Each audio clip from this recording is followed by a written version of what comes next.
I am very happy, to be there even virtually. So I will talk about gauge theory dynamics under some special circumstances. This is the joint work, recent work I did with Yuya Tanizaki. And I just want to tell you that please feel free to ask any questions at any time. So I will try to be as efficient as possible. So let me first tell you the idea of adiabatic continuity. So the idea is that it applies to generic gauge theories or generic quantum field theories, which have some strong coupling regimes.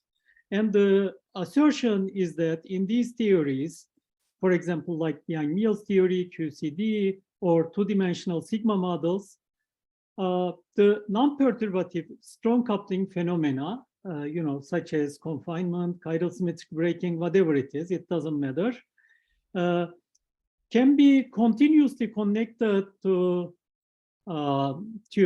arbitrarily weak coupling regimes. So normally, since mid-70s or so, we are always, instructed that these are necessarily strong coupling phenomena, especially in QCD-like theories or chiral theories in 4-dimension, and they cannot take place at weak coupling. But this is still common in the literature, but the statement is not true, is not correct. So let me give you one realization of this idea that has been around for 15 years. For example, let's say we want to understand some dynamical aspects of a theory, of a gauge theory on R4, something like Yang-Mills or QCD with some adjoint matter. It doesn't matter. It can be supersymmetric Yang-Mills as well. So normally, if we consider this theory on a circle, something like R3 cross S1, these theories, as per asymptotic freedom, they are strongly coupled at long distances and they become weakly coupled at short distances. Normally, if you make the circle size sufficiently small, the theory at the scale of compactification will become weakly coupled. But from my perspective, this is not useful because this regime of high temperature, it's a different phase generically. There is a phase transition as you change the temperature here. This is the standard thermal compactification. And even if you do something very interested in the high temperature phase, you understand some non-trivial aspects of the theory in high temperature phase, they do not apply in the low temperature phase because there is a singularity in the observables as you increase the radius of compactification. So this is an example of something which is not adiabatic. There is a singularity, there is a phase transition. What adiabatic continuity claims to be, or shows to be the case is that under some non-thermal circle compactifications,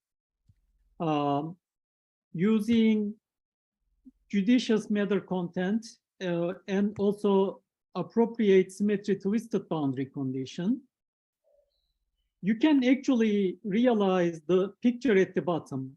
You can make the theory on R3 cross large S1 continuously connected to R3 times small s1. But now small s1 regime, again by asymptotic freedom, is weakly coupled and it is adiabatically connected to the strong coupling regime. And this thing, many people worked on it by now, and it provides a beautiful window to understand many interesting phenomena. Things that you can understand are, for example, confinement, mass gap generation, multi-branch theta angle structure, so on and so forth, or chiral symmetry breaking. All of these things can be realized at small coupling. We now know that this is the case. By adiabatically Continuing, what exactly do you mean? I will tell you more precisely, but for example, here in the upper picture, there is a Polyakov loop, and same as in the lower picture. Let's take pure Yang-Niels theory. And Polyakov loop is an order parameter which distinguishes these two phases. What I mean precisely in the sense of adiabatic continuity is that the physical order parameters do not have any discontinuity. They are the physical order parameters are same in both regimes. For example, Polyakov loop is 0 in the large circle regime, but I demand it to be 0 in the small circle regime. And by doing an appropriate compactification, I can achieve that. Okay. So, yeah, in the sense of physical order parameters.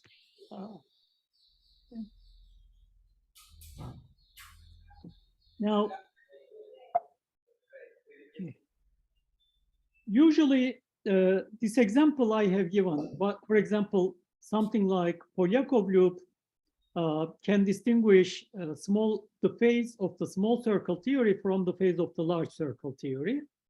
And Polyakov loop is actually an order parameter of the center symmetry. Strictly speaking, it is the zero form part of the center symmetry whenever this symmetry exists. And the stabilization I was talking about in this page actually tells you that you can write down a one loop effective potential, a quantum mechanically induced potential, and under appropriate boundary conditions, that potential does not give a tachyonic mode for the Polyakov loop, but it is completely stable. For example, the prime example of this is QCD with adjoint fermions. If you endow your adjoint fermions with periodic boundary condition, the center symmetry as you go to small circle never breaks.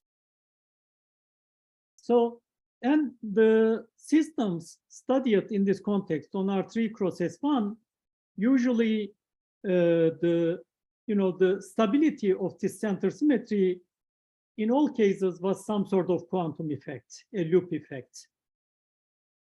But this is not subject of my today's talk. Today's talk is another realization of adiabatic continuity, and for a long time, I thought this was not quite possible. For probably more than 10 years, I thought it wasn't possible to achieve this. And in this sense, it is non-trivial, but after Yuya Tanizaki came as a postdoc to NC State, we started to discuss about this issue, and we made some important progress on that, hopefully. And I will tell you something which stabilizes center symmetry even classically at the classical level because of the use of the Hooft flux backgrounds. Okay. And in particular, I will consider the theory on torus compactification. So it is, I will compactify the theory on R4 on R2 times T2, okay? But with the insertion of two Hooft flux. Now, there are two challenging questions in this context. So one of them is, can we continuously connect four-dimensional, so strongly coupled regime of the four-dimensional gauge theories, long-distance regime of the four-dimensional gauge theories with two-dimensional gauge theories, two-dimensional theories, without any intervening phase transitions. And this is extremely difficult. At least prior to the examples that we developed, the only example that I knew that this was possible was n=1 super Yang-Niels theory and some other supersymmetric theories. And as I said, for a long time, I didn't think that it was quite possible for the non-supersymmetric theories. But it is also, you can see that mentally, it is also something useful because it is easier to understand two-dimensional dynamics. And if the two-dimensional dynamics is continuously connected to four-dimensional dynamics, as you dial radius of T2 to torus, that should provide some useful laboratory. And this brings another question. It's a technical question, but it's actually a question that people should have asked maybe 4 decades ago, but there were only glimpses of it in the old literature. The question is, how do we formulate semi-classics in non-trivial to Hooft flux backgrounds in a thermodynamic limit, something like R2 times T2? And only in the, maybe there are very rare theoretical use of this idea, and certainly for generic gauge theories, how to do semi-classics in these backgrounds were not quite known. Okay. So now let me tell you another motivation for this idea about adiabatic continuity on R2 times T2. First of all, I just want to start by making an observation. If you have sufficiently large T2, there is no difference in the local dynamics of the following 3 gauge theories. One of them is SUN gauge theory. The other is SUN with the insertion of the Hooft flux. And the other one is SUN mod ZN theory, which is PSUN theory. The local dynamics of these 3 class of theories are same. Actually, PSUN can be obtained by coupling this quantum field theory to a topological quantum field theory. Hence, locally, PSUN and SUN must be the same, at least on sufficiently large T2. So if you look to local correlation functions like mass gap, etc., even things like string tensions can be defined appropriately, and it will match between these theories. But at small T2 times R2, the story is more subtle, actually. These theories are not locally the same because of some subtle quantum effects. Actually, if you consider SUN theory, which is compactified on R2 times T2 in the normal circumstances, it will undergo phase transition, which is probed by 2 types of Polyakov loops. I will explain that in detail.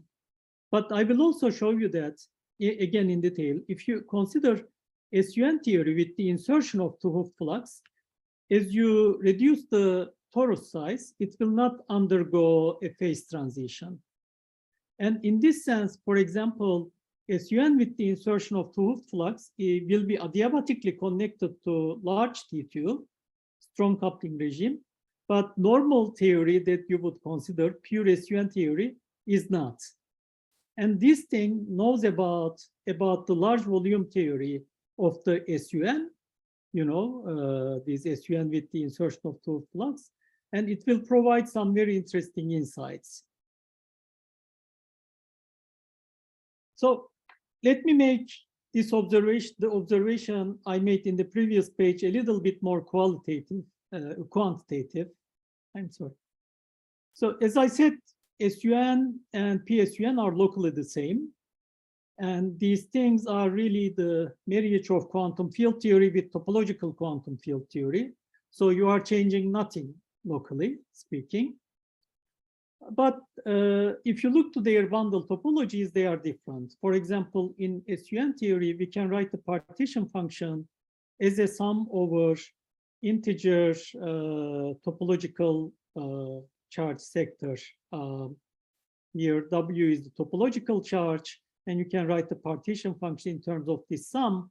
And this is how we categorize the bundles of the SUN gauge theory.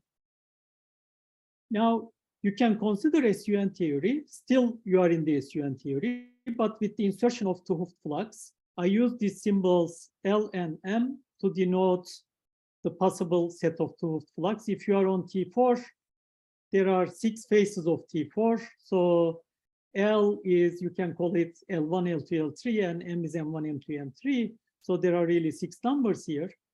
And you can write down SUN partition function in this Hooft flux background.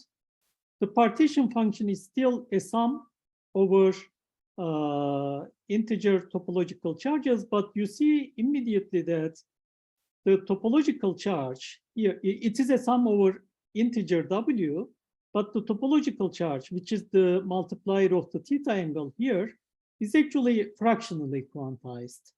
It's quantized in units of 1 over n. And you can do something more. You can go ahead and sum over all possible 2 Hooft flux backgrounds. So there are n to the 6 of them, because there are 6 faces of the torus. And you can do this sum. You can ignore momentarily this p. It is, you can set it to 0. So you can write down the partition function of PSUN theory. And it is a sum over integer w and sum over n to the 6 to Hooft flux sector. And this is the partition function of the PSUN theory. Okay. And here again, the topological charge is quantized in units of 1 over n. And the interesting thing is that if there are BPS configurations which satisfy the BPS bound in the PSUN theory, the action in the PSUN theory must also be in fractional units. It must be in units of 1 over n of the instanton action. Okay.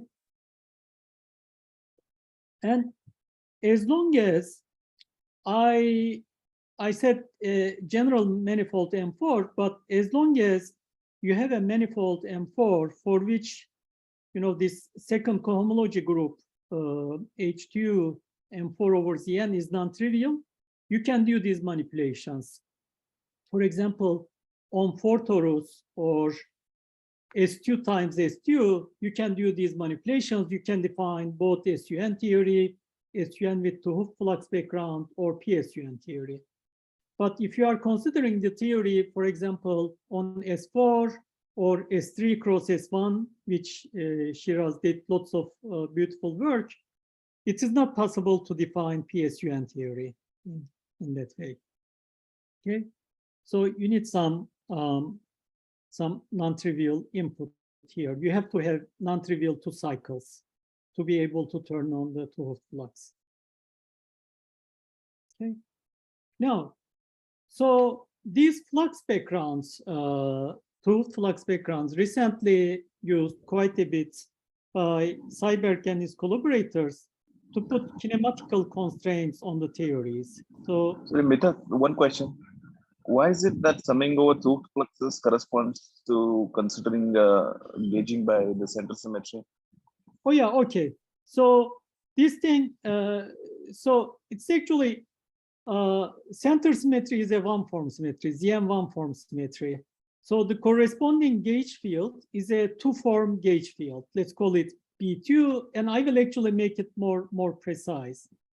So if you consider integrating over the topological quantum field theory fields, you know, so the only quantifier of it, you know, the B2 two-form field is specified by, among other things, by the fluxes passing through these surfaces. So there are n to the 6 of them. So the integral over the topological quantum field theory corresponds to this sum, sum over these flux backgrounds or Stiefel classes, technically speaking. Sorry. Maybe is this also just intuitively, is this the case that a topological one of these two fluxes is sort of funny because the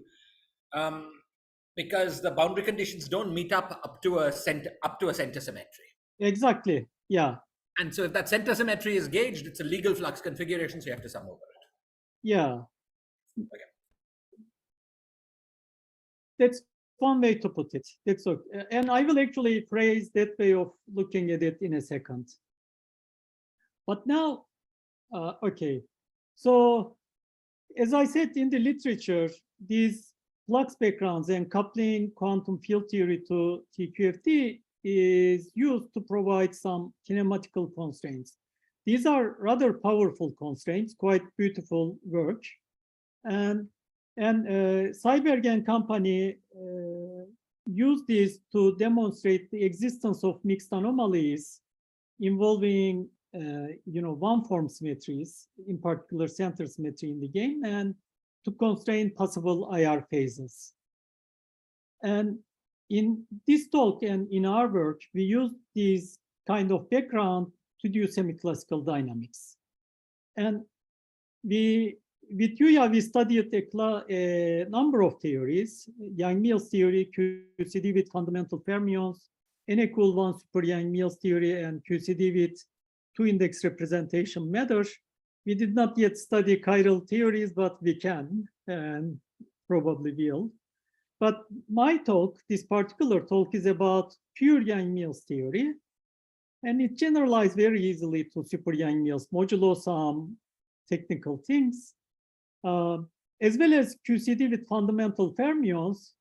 This case is very interesting because in this case, you do not have one-form symmetry, and Hooft actually argued that it is not possible to turn on Hooft flux in this case.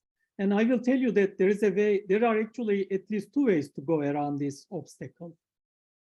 And it's a quite interesting structure. Now, okay, this was the intro. So let us now start considering pure Yang-Mills theory on R2 times T2. Let us take T2 to be symmetric, and let us assume the size is smaller than the strong scale. So let me call the compactified directions X3 and X4, and the Polyakov loop in the corresponding directions P3 and P4. So if you look to the classical action, so the classical minima is given in terms of flat connection, setting the field strength at 3, 4 to 0, and allowing the holonomies of the gauge fields along P3 and P4 to be anything diagonal matrices, diagonal commuting matrices.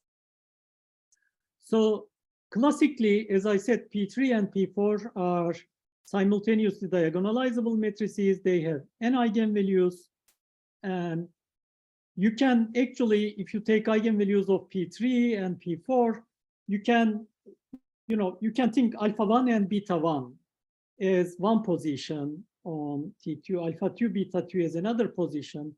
You can use wild permutations to cyclically permute these eigenvalues together.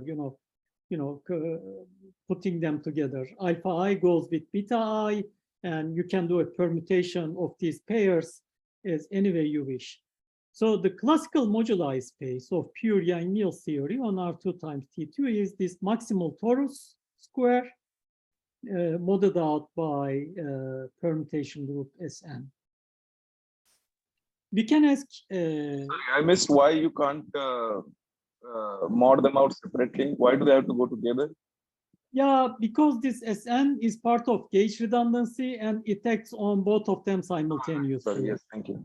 Yes. It is like, yeah, m particle on the surface of a torus, but this torus is the dual torus. Yeah, okay. Yeah. I have a question. Yeah, sure. So why are the classical minima given by flat connections? Because in general, they would involve the Yang-Mills equations. Oh, sure. So on small T2, if you compactify Yang-Mills section, you will obtain, so you will obtain A3, A4 commutator square in your classical action. Yeah. And to minimize the classical action, A3 and A4 must commute. So that means they are simultaneously diagonalizable. And having any value for them, any value of this form, any diagonal matrix of this kind, so it doesn't change the classical minimal energy configuration. In this sense, this is the classical moduli space. Okay. Okay. Actually, this fact is, I am just making a side remark, but it is very useful, for example, in connecting N=1 super Yang-Mills theory in 4 dimensions, by compactifying it on R2 times T2 to CPN model, CPN model in 2 dimensions. if you look to, for example, vacuum properties of these two theories, they are essentially identical. And this relies on this fact that the classical moduli of one theory becomes the dynamical fields of the CPN theory. And another thing, you also have the kinetic term, right? I mean, in the Yang-Mills equation, you have Sure. d mu acting on f nu mu equals 0. That's correct. But on small circle regime, you can reduce to zeroth Kaluza-Klein mode in some sense. And the derivative on the third direction and fourth direction, the KK modes, you can ignore them. So the A3 and A4 becomes X3, X4 independent. The fields become X3, X4 independent. All the fields, in some sense, in the low energy regime. Okay. Now, we can ask the following question. This is the classical moduli space. We can ask, in the ordinary Yang-Mills theory, SUN Yang-Mills theory, what happens to this moduli space? It is a non-supersymmetric theory. You expect it to be lifted, but it is lifted in a particular way I will describe. And you can also ask what happens in the presence of two flux. And here something very interesting happens. You can ask both classically as well as quantum mechanically. Okay. Now I will make some words I said earlier more precise. So if you consider Yang-Mills theory in 4 dimensions, it has this one-form symmetry, which acts on line operators. So if you compactify the theory on 2 torus times some M2, M2 can be R2, this one-form symmetry decomposes to still a one-form symmetry, but now acting in 2 dimensions, Wilson lines on 2 dimensions, and it also decomposes to zero-form symmetries acting on Polyakov loops in the third direction and fourth direction. Now, in the small torus regime, you can go ahead and calculate the holonomy potential by using the methods of Gross-Pisarsky and Yaffe, from their 1982 paper. They did it on R3 cross S1, but these are already generalized to R2 times T2. They are fairly easy. The crucial thing is following. These P3 and P4 are your order parameters for these ZNs, ZN factors. And the crucial point is that both of these modes, both of these Polyakov loops are tachyonic. There is a minus sign up front. And this thing tells you that at small torus regime, both of these ZN symmetries, zero-form symmetries, are spontaneously broken, dynamically broken. But so it is in some sense connected to the deconfined phase of the Yang-Mills theory. And if you are on large T2, we expect by lattice simulations, as well as the world that we live in, that it should be in the confined phase. So there has to be a phase transition between these two regimes. And this is the story on the pure Yang-Mills theory on R2 times T2. And as you can see, for the idea of adiabatic continuity, this is useless, because whatever you learn in the small torus regime is irrelevant in the large torus regime. It's another phase of the theory. Now, if you turn on to Hooft flux, something remarkable happens, and I will tell you how it happens precisely, but let me first tell you the results.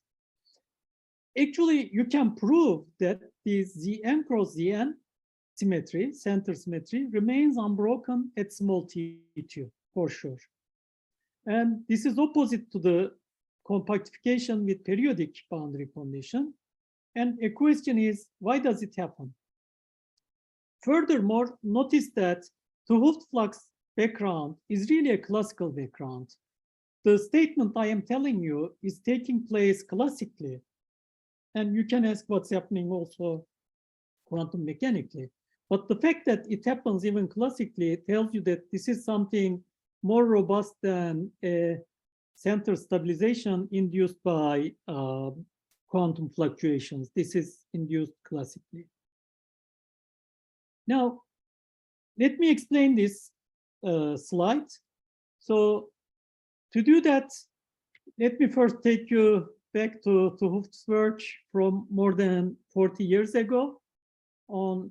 I will tell you one version of activation of the Hooft flux background. This is the statement that Shiraz made. So if we consider Yang-Mills theory or any gauge theory with only adjoint matter field, then let's say this is these two torus here. We can use the transition functions G3 and G4 to impose these boundary conditions in the third direction and in the fourth direction. And so you can go to this point, to this corner, via these two paths. One of them is like this. The other one is like that, okay, upper path. So the consistency of the field at the corner requires that these transition functions satisfy this kind of algebra. G3, G4, G3 dagger, G4 dagger is G4, G3, and these exponential phase vector. And there is a gauge invariant information here. The gauge invariant information, you can do gauge transformation on transition functions. No sweat, that's easy. But the gauge invariant information is this flux vector. So as long as this condition is satisfied, you can put these boundary conditions and the corners will be consistent. And this number, little n here, is called the Hooft flux. Okay. Now, however, when you impose, when you have these transition functions and when you are defining the theory with these transition functions, you can actually anticipate that the usual Polyakov loop is path-ordered exponential. In the SUN gauge theory, in this the Hooft flux background will no longer be, even if you take trace of it, it will no longer be gauge invariant. But the gauge invariant object, the gauge invariant Polyakov loop, involves both holonomy as well as transition function. Okay, so for the definition of P3 and P4 includes both holonomy as well as transition function. So then you can check the minimal energy configurations for these Polyakov loops, and you can prove that these P3 and P4 must be proportional to n by n clock and shift matrices, which satisfy this algebra I mentioned in the previous page, sometimes called Hooft algebra, sometimes called Heisenberg algebra, depending on the context. But something that we are quite familiar, for example, from an n-site lattice model where we do periodic identification. This is really the commutation relation between discrete translations and position operators for the particles on an n-site lattice. So practically speaking, these Polyakov loops, in this case, behaves like adjoint Higgs fields. So it is as if you have a two-dimensional field theory with two kinds of adjoint Higgs fields, P3 and P4, but they are non-commuting adjoint Higgs fields. So in this sense, you know, it breaks the full SUN down to Zn. So yeah. Does this configuration carry energy? No, it is zero energy configuration. Okay, thank you. It is actually similar. I am sure you know the beta deformation of n equal 4 super Yang-Mills theory from the old literature. There you change the commutator of two complex fields, phi 1, phi 2, and instead of writing a commutator, you put a phase exponential to pi I divided by n, phi 2, phi 1, and you take the modulus square, yes, the so-called beta deformation. And the ground state energy is again given in terms of clock and shift matrices. Okay, thank you. And actually here, if you write this theory on the lattice and undue to Hooft's twisted boundary condition, you can put it back into the action and you obtain that beta deformation of, something, a potential which is same as the one in the beta deformation of an equal force per Yang-Mills. So Thank you. At this order, classically, SUN is broken down to Zn. It is 6 to Zn. And I want to tell you something about this because this is something really strange. Normally, if we consider the gauge theory on R2 times T2, okay, without any two flux, we would end up with gauge field having Kaluza-Klein modes, which are quantized in units of 2 pi over L.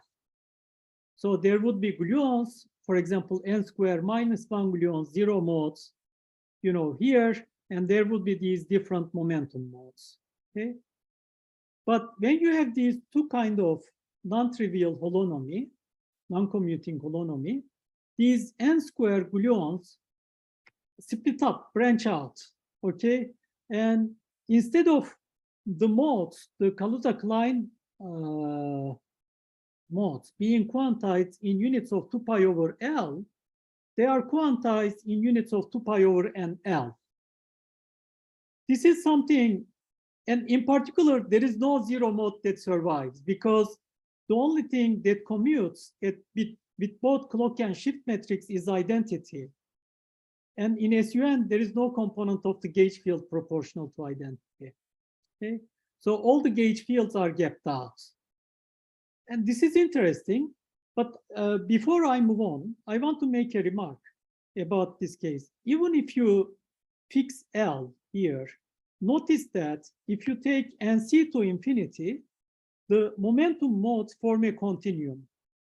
This is actually related to the idea of large and volume independence. It is related to something called twisted Eguchi-Kawai reduction in the old literature by Gonzalez, Arroyo, and Okawa. Maybe I will make one more remark about it on the go, but maybe that's it. I don't remember. But this is very interesting distribution of masses. It tells you that all of the gluons acquire masses. So it is really, the gauge field is totally Higgs. But this sounds at first bad because since all the gluons are gapped, it looks like you cannot generate a long range force like linear confinement. So it tells you that at least to all orders in perturbation theory, you will obtain a perimeter law for the Wilson loops. So to all orders in perturbation theory, this Zn theory is actually a topological quantum field theory. But the real question is, what happens non-perturbatively? Sorry, Mithat, a couple of questions. First, suppose you didn't have this Hooft flux, and you consider a configuration which the Polyakov matrix was, let's say, the clock matrix and the clock matrix both in X and Y. That would have a similar Kaluza kind of spectrum, but would include identities. Is that right? Include zero. Yeah, that configuration actually, in that configuration, SUM is broken to only U1 to N minus 1. So N minus 1 of the gluons would be gapless. Yes. And yes, but the mass spectrum, the spectrum would still be quantized in units of 1 over NL, right? Is that right? That's correct. That part is correct. Okay, that so part the zero is different here. Yeah. Okay. Yeah. And could I ask you one more question? If you could go back one slide, please. Yep. I see. And I understand now. Yeah. Thank you. So it's this, I was going to ask you at what position do you get these clock and shift matrices? So you say that changes according to G4 and G3. Yeah. Thank you. Yeah. Thank you. Yes. G4 and G3, but the virtue of, looking at this story as some TQFT coupled to, quantum field theory, some of the considerations that you do at small T2 will also be valid at large T2. I will tell you what. Exactly. Thank you. Yes. But now the situation in some sense looks bad because you will end up with perimeter law. But on the other hand, in a moment, I will tell you that it is very similar to something we know very well, abelian Higgs model in 2 dimensions, which is again a gauge theory in which gauge field is totally Higgs, and you would expect no linear confinement perturbatively. And if you consider charge n generalization of the abelian Higgs model, if you say that dynamical field has charge n, then actually you would reduce U1 Higgs model to Zn, and you would deduce the same conclusions with the setup here. But there, the vortices, the instantons come to the rescue. And here as well, here is the non-perturbative story, what happens, okay? And so in this system, you can actually show that the topological charge in this discrete flux background is quantized in units of 1 over n. This is shown long time ago by Hooft and Unsal in various circumstances. And if you assume that solutions that satisfy BPS bound exist, and this is a non-trivial statement, then the action of this configuration is also quantized in units of 1 over n. Actually, Hooft showed that on certain T4, such configuration exists, but the configurations are not instanton-like. They are not localized somewhere in T4. They are filling up T4 completely. They are actually space-time independent configurations. They are very much unlike instantons, okay? But still, it's part of the bundle, and this he showed that the action is really 1 over n, and that's fine.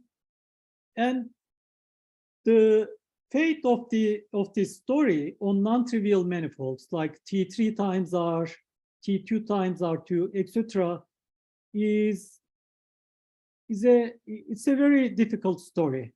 And the best evidence, there are 2 very good evidence. One of them is proof, but it's slightly different setup.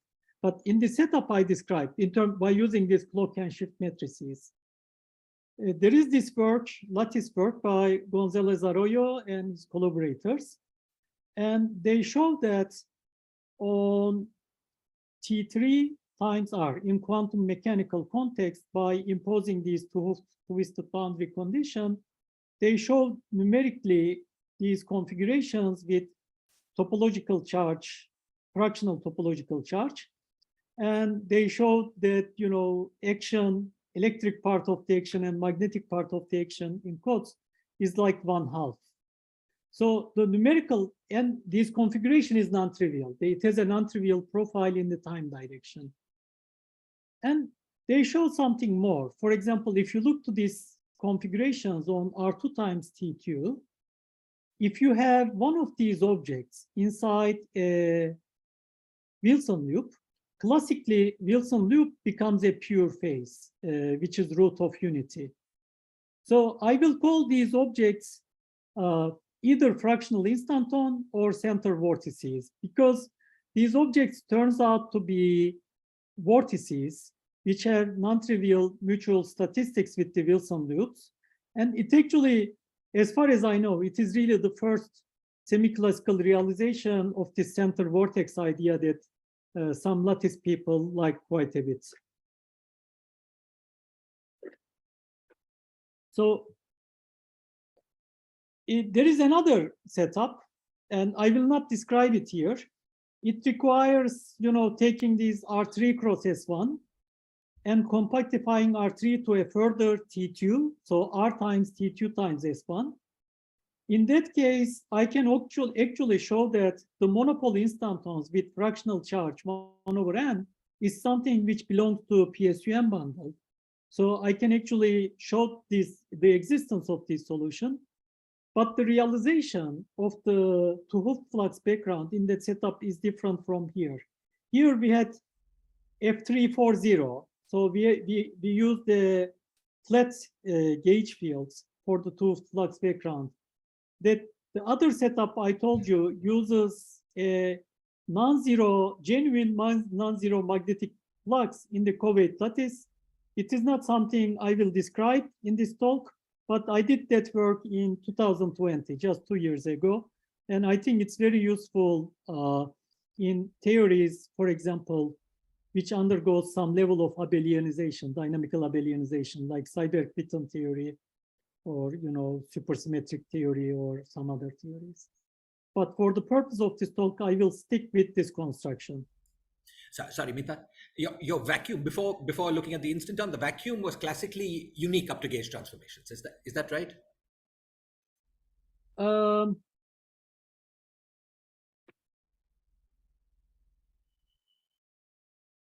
Just a sec.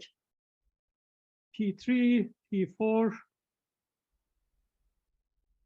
Yeah, in terms of holonomy, yes, but this just confuses me for a second.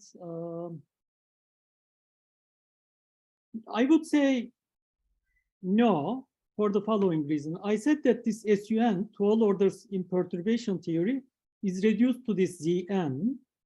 And this ZN to all orders in perturbation theory is a TQFT. Because of that, I would say that at this level, there are n classically degenerate vacua. I see. So there's the vacua of the TQFT.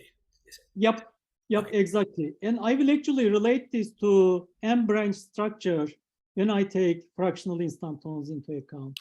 Okay, thank you. One more question, please, about the instantons. Normal instantons have a size modulus. Yeah. Is there something similar for these fractional instantons? Very good question.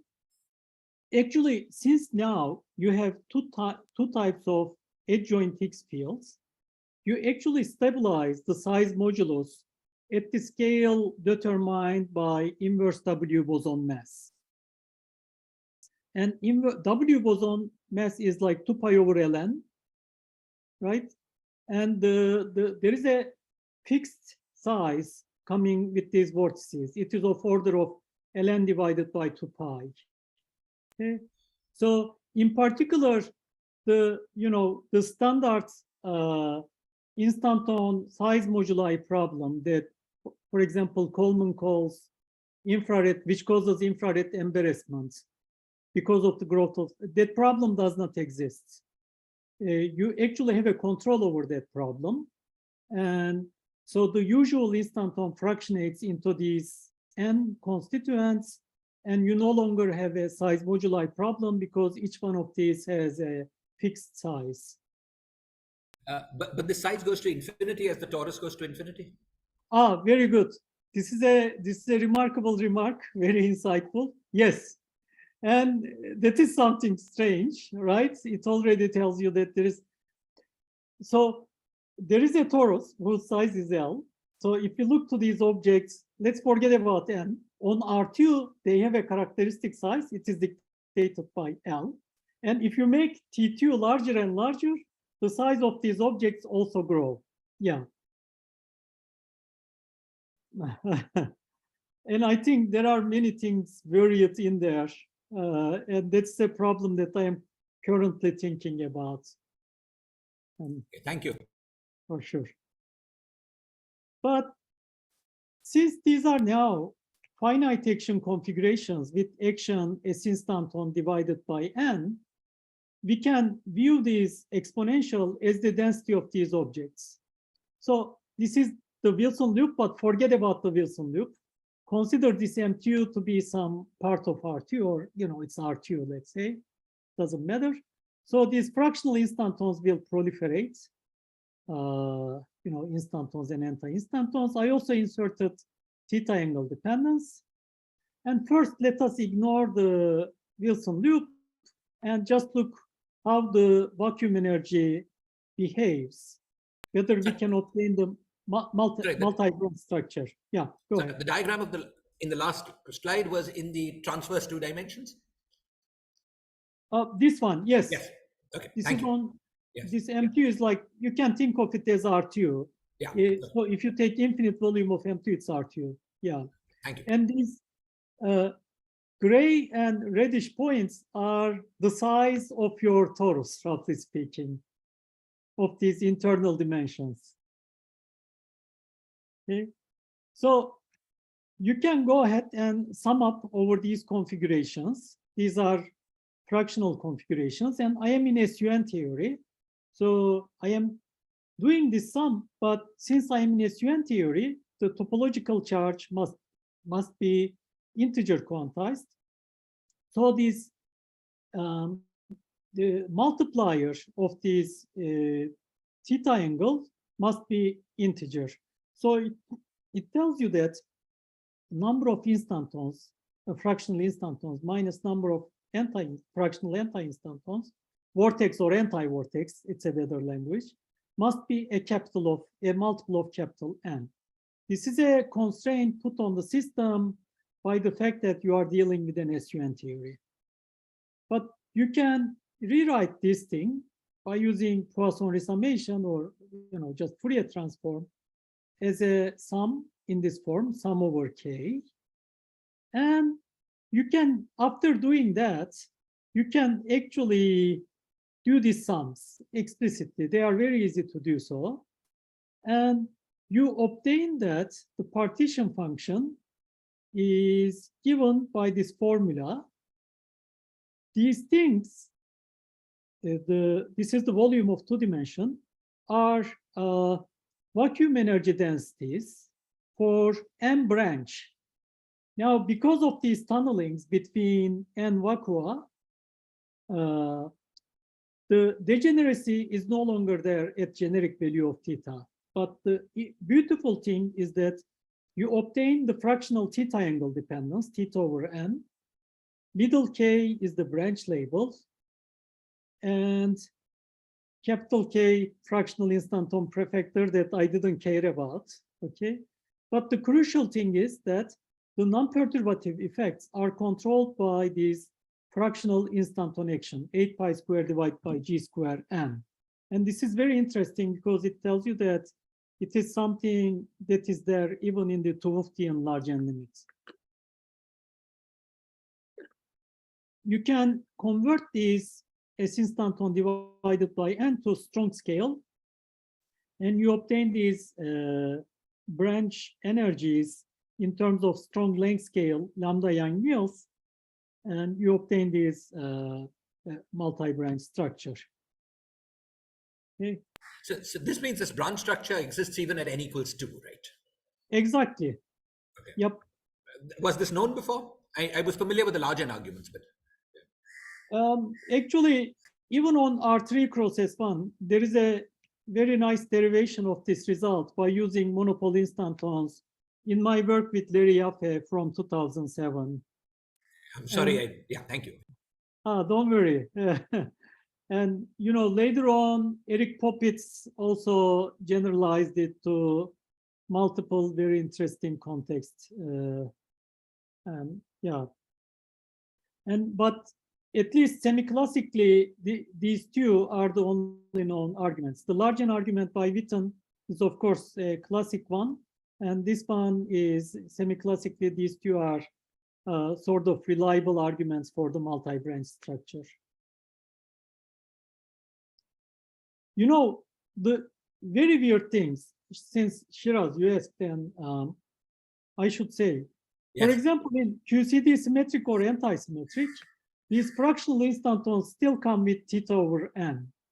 But if you follow up the algebra, this is my second paper with Yuya, you obtain a multi-branch structure, and at turn on a small mass for the fermions, you obtain a multi-branch structure, and you have in QCD with symmetric representation n plus 2 branches. And QCD with anti-symmetric, you have n minus 2 branches. And these are demanded by chiral symmetry breaking pattern. So there are all these very non-trivial patterns that semi-classics can produce. It never fails. In this case, it is even obvious in some sense. Okay, now let us insert the Wilson loop, okay? When you insert the Wilson loop, the only, and look at the expectation value of the Wilson loop, The only difference is that if you look to be, vortices inside the Wilson loop, they will acquire this extra phase depending on the analysis of the Wilson loop. If they are outside, nothing extra will happen. And for each anti-vortex, Wilson loop will also acquire an opposite phase. And do this sum. Let me call this area A. If you are inside the Wilson loop, you have this extra phase. Outside, there is nothing, no such phase. And if you look the expectation value of this Wilson loop, if you do this sum, because of these extra phases, which comes from the non-trivial mutual statistics of these vortices with the Wilson loops, you obtain this result. And this is nothing but area law of confinement. And the string tension as a function of theta angle is given by just this result, very similar to string tension in the abelian X model. But now we have these theta over n dependence, multi-branch structures, and all stuff like that. So this shows linear confinement.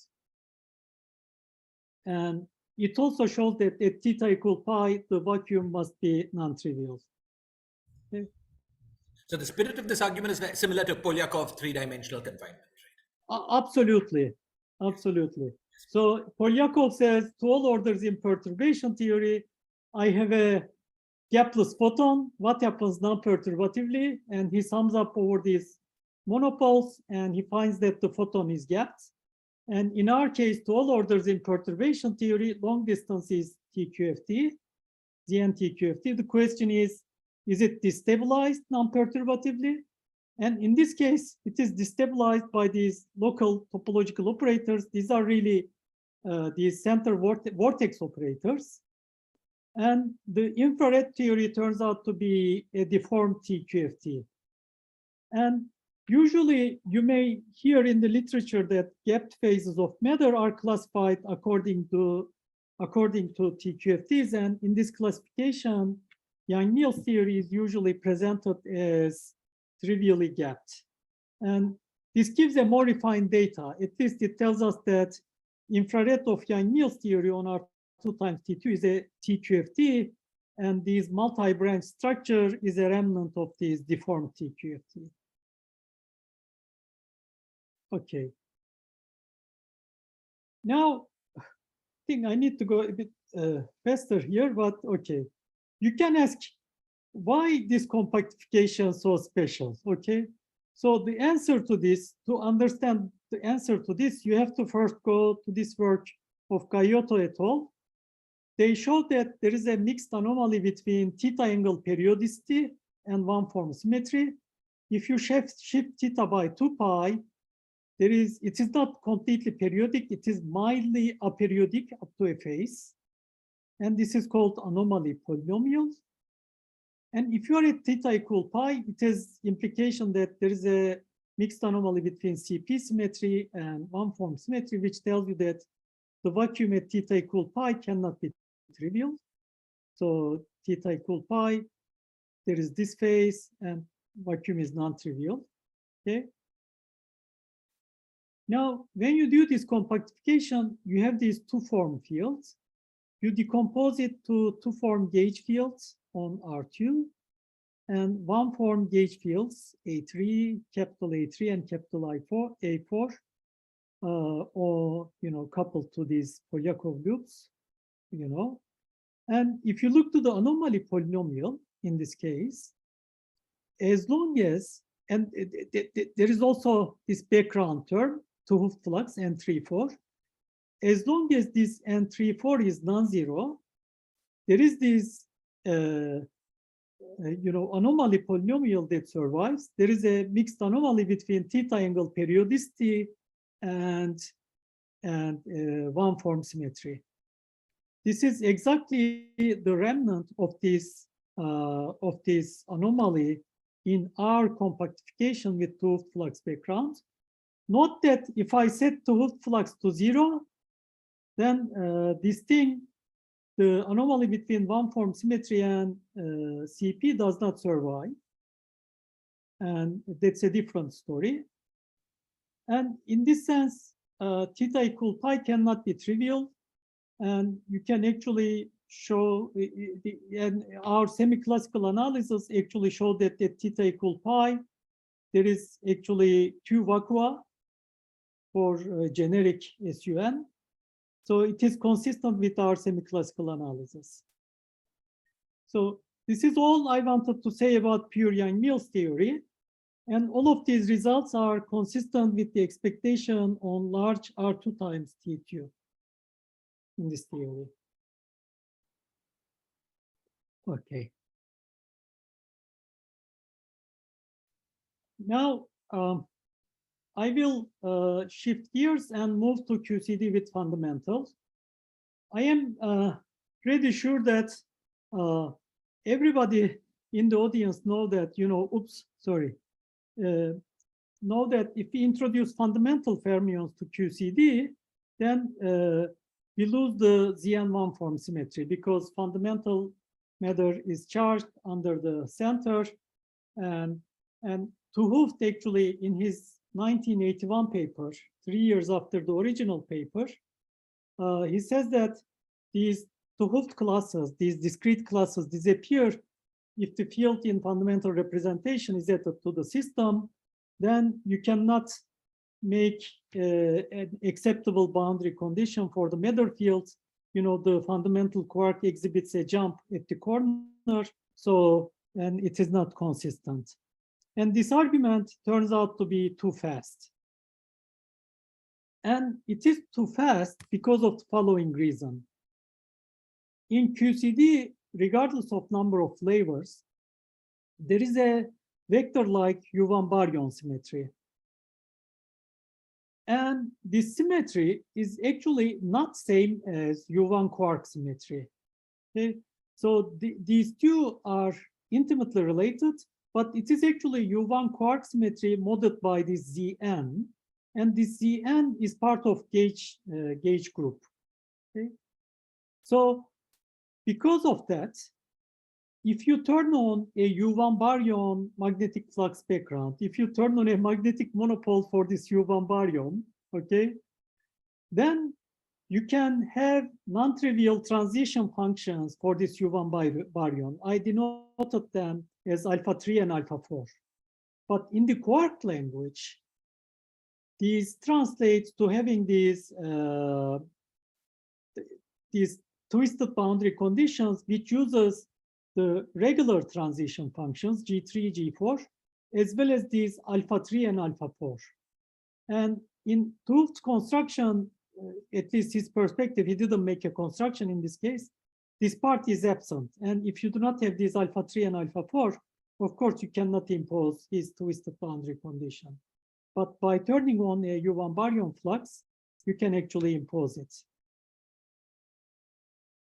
There is actually another way around it. If you consider NF equal NC QCD or any NF and NC with some non-trivial divisor, you can actually use these transition functions as well as you can use the flavor symmetry to impose boundary conditions, SUNF flavor symmetry. And this also suffices. For example, G3, G4 were clock and shift matrices. If you use for your flavor symmetry twisted boundary condition, again, some clock and shift, this will also do the job, okay? So there are at least two ways around to go this problem, this obstacle that Hooft pointed out. So the punchline is, in the presence of fundamental matter fields or any representation matter fields, one can still impose Hooft's twisted boundary conditions. For gauge sector, the story is still completely the same. You will gap out all the gauge fields. On the quark sector, can I ask? Of course. So if NF is not NC, how does this mechanism work, the one in the middle? The one in the middle, actually the one in the middle best work for NF equal NC. But if NF and NC do not have any common divisor, this middle mechanism do not work. But if you have, for example, GCD of NF and NC is 2, you can only do a Z2 twisted boundary condition. You cannot employ the whole Zn. I see. And you will not be able to use it with its full, it doesn't reach to its full strength, to its full capability. Because of that, this third construction is much better construction in a certain sense. But this also has its own virtues. It's very actually interesting if you play with it. It's very entertaining. You can look at the paper. I will not talk about this in this talk. I will talk about just this one.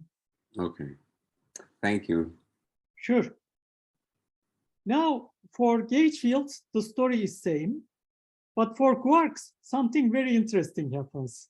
So you can show that if you impose these conditions on quarks, this is something very interesting.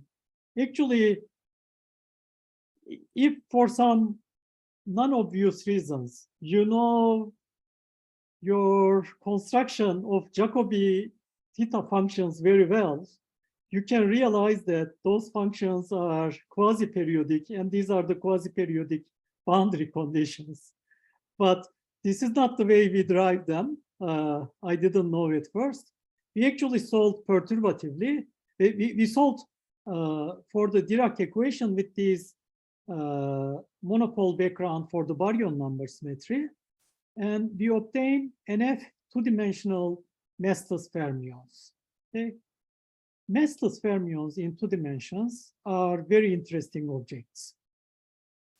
And after solving these iteratively like that, after a while, we realize that these things are actually, the solutions are exact, and they are given in terms of Jacobi theta functions, and which are quasi-periodic and which are just definition of Hooft twisted boundary condition in this case.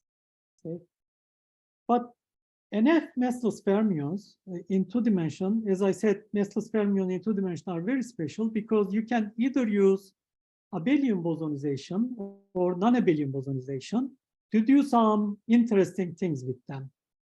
So in particular, you can do non-abelian bosonization, and you can map this system to level 1 UNF WZW, Wessum-Witten, okay?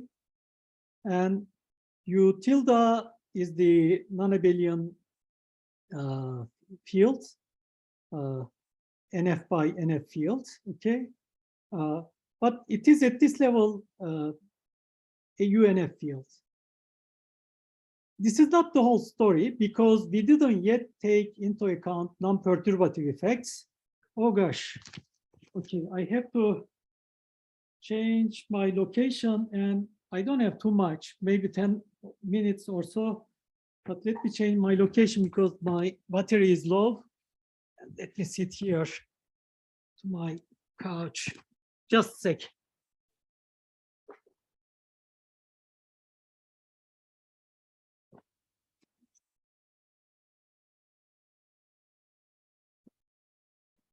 Okay. Okay. And let me bring my folder.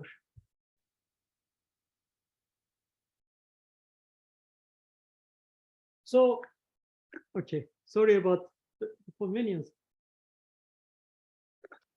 The first action here is just UNF WZW, but it is to all orders in perturbation theory. This looks almost like chiral Lagrangian, but not quite so. There is this WZW term here, and we have to understand that.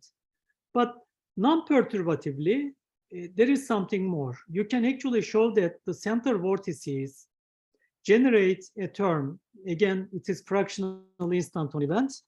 Generate a term like this, which comes with this fractional instanton, and which is proportional to this determinant of this field. And this vortex-induced term lifts one of the degrees of freedom. So the infrared turns out to be level 1 WZW with central charge NF-1. Actually, there is something quite beautiful here. If you take the large n limit of this expression, the vortex term is actually nothing but eta prime mass.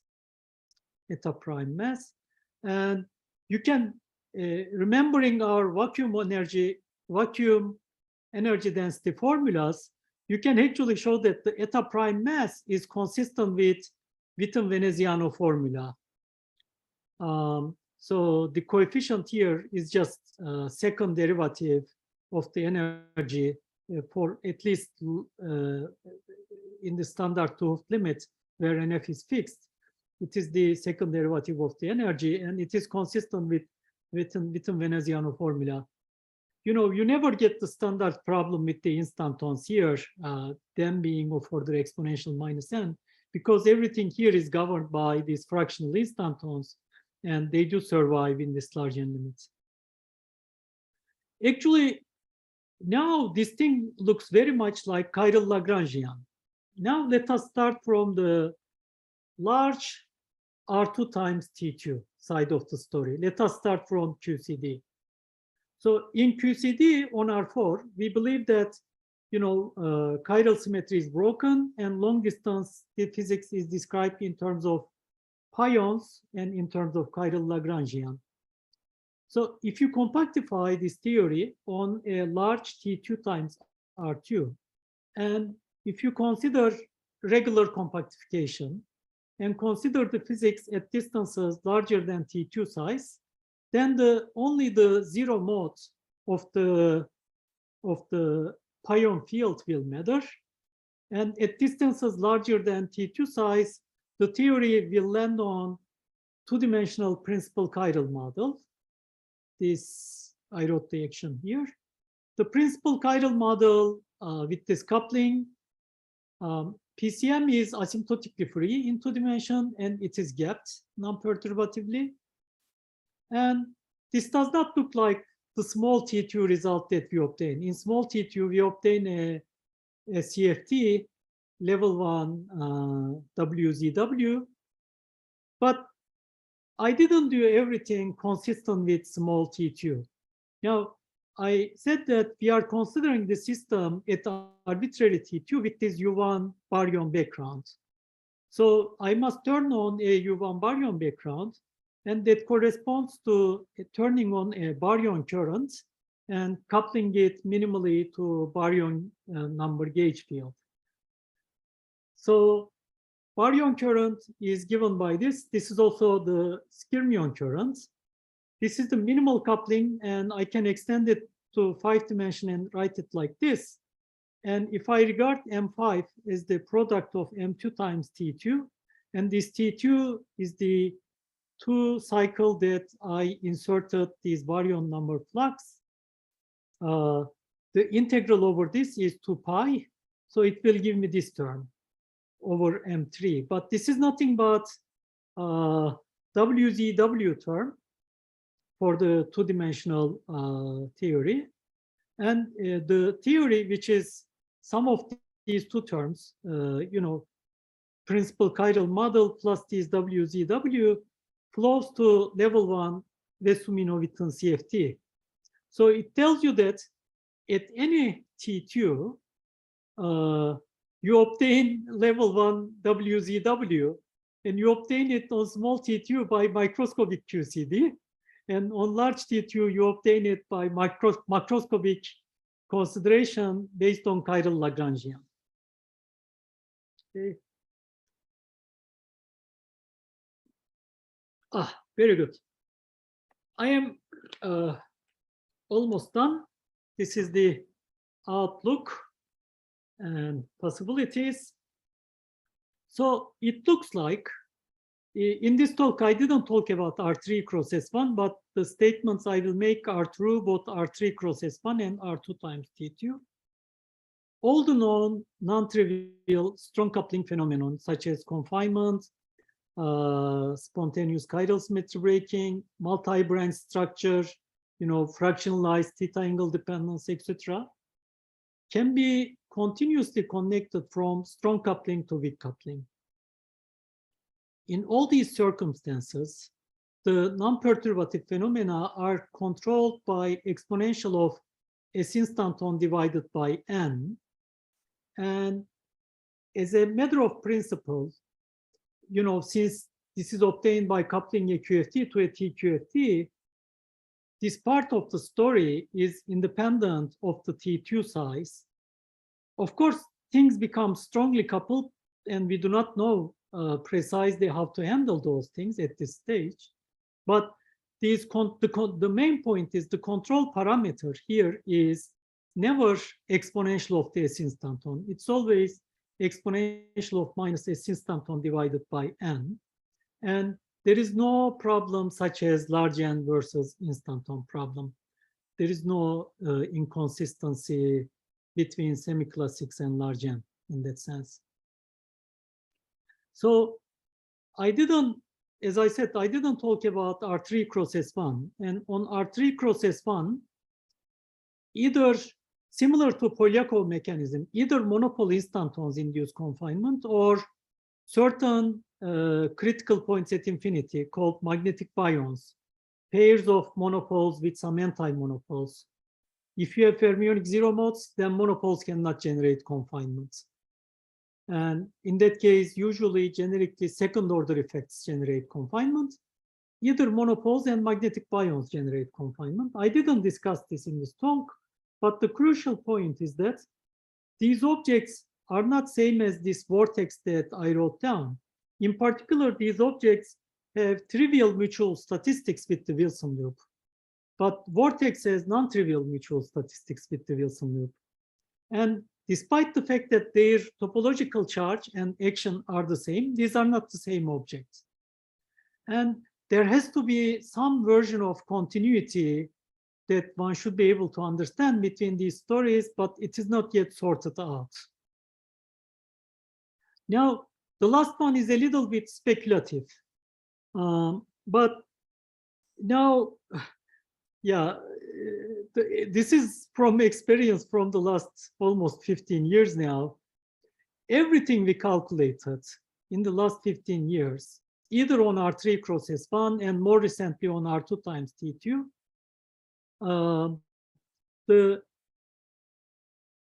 the weak coupling, in weak coupling, we can realize all non-trivial strong coupling phenomena, but by using semi-classical configurations, by using either fractional instantons, as well as something I like to call critical points at infinity. And in the resurgence or Picard-Lefschetz literature, there is a notion called completeness of a semi-classical basis. So, we usually learn about the saddle point approximation as an approximation, but for the exponential integrals, if you do things exactly, actually saddle point analysis is something exact. The data about critical points and their cycles, steepest descent cycles, can be used to reproduce the full integration cycle. And there is such a decomposition of the semi-classical basis. So because all the known fractional theta angle dependence that in any theory that we know matches with the semi-classical results, it is very difficult not to speculate that, this basis may actually be a complete basis. So again, this is partly speculation, but I think it's a very plausible speculation and also very interesting one. So let me stop at this point. Okay. Thank you, Mithat, for a very nice talk. Let us all unmute ourselves and thank you. Sure. Yeah, so there were already a lot of questions. Are there any more questions for Mithat? First, let me say, Mithat, this was a fantastic talk. This is really amazing stuff. Thank you very much, Shiraz. It's very much appreciated coming from you. No. Okay. And can I just have one quick, when you say that you see chiral symmetry breaking, what I understand is that you see this U function, this U thing. This, Yeah. and that's the sense in which you see chiral symmetry breaking. Is that right? Actually, I can make it precise in the following way. On R3 cross S1, for example, the impose a chirally twisted boundary condition. This is not something I described here. And that breaks the chiral symmetry SUN left times SUN right to maximal abelian group explicitly. U1 left, U1 to n-1 left, U1 to n-1 right. And you can prove that by the monopole operators, by the condensation of the certain part of the monopole operator, the maximal abelian chiral symmetry is broken completely. Now, let me answer your question more precisely.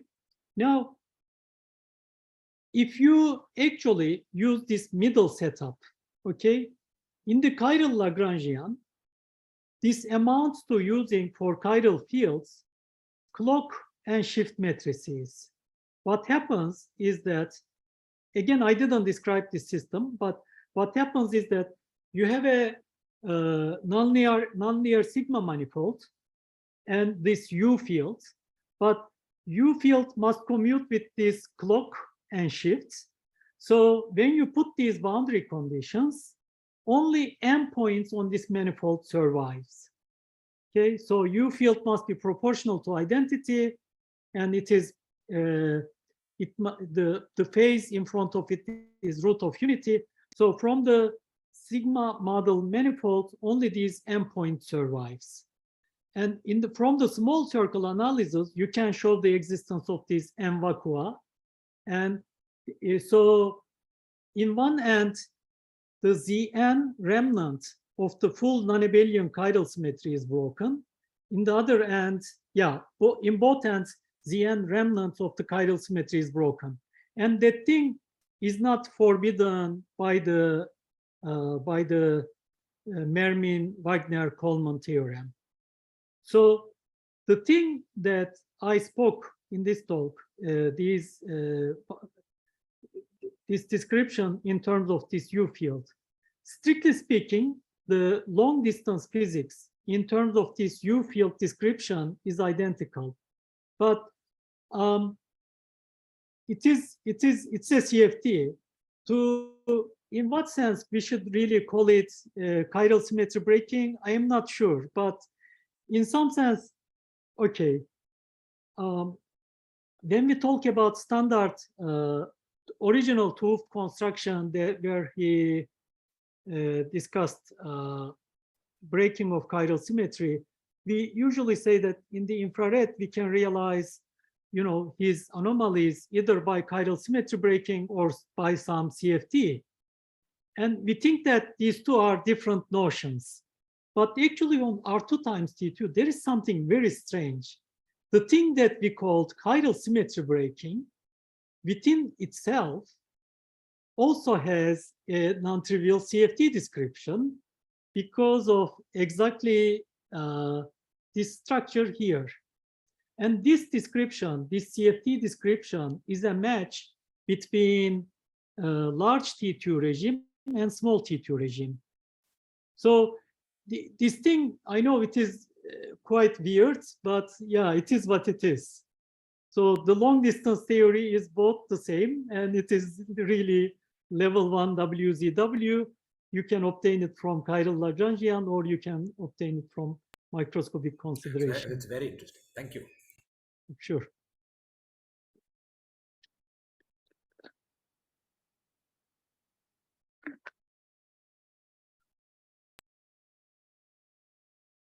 I don't hear Okay, you. so there are.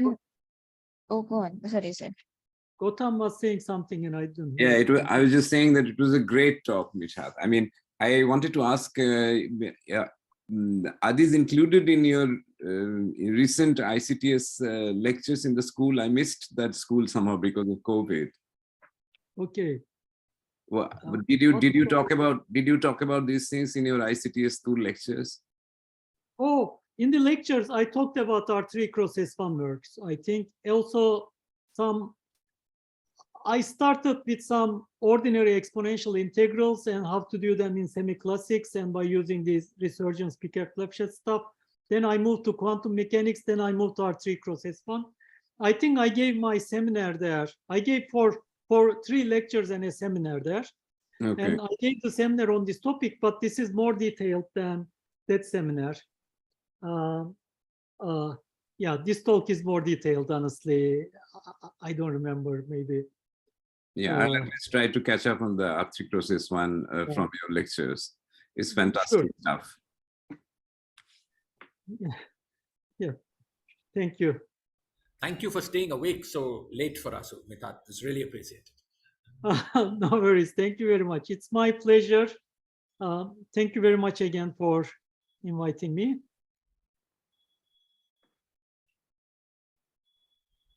Okay. Okay. Yeah.